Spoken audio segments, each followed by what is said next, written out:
Καλημέρα από την πόλη Μέκνες, μία από τις ιστορικότερες και αρχαιότερες πόλεις του Μαρόκο.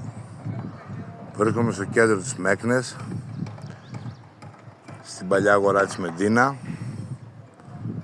Έκανα μία πολύ φτηνή διανυκτέρηση χθες στο κέντρο της Μεντίνα, στην πόλη Μέκνες, ούτως ώστε σήμερα να μαζέψω προς το βορρά και να βρεθώ κάπου κοντά στην Ταγκέρη, για να μπορέσω να είμαι κοντά στο λιμάνι, όπου και αύριο πρώτο Θεός θα πάρω το πλοίο από Ταγκέρη για Γαλλία, για Σέτερ, για να ξεκινήσει να υπάρχει συνέχεια στο ταξίδι του Trans-Africa Τσιμουόρας και από το Μαρόκο να βρεθούμε στην Τινησία.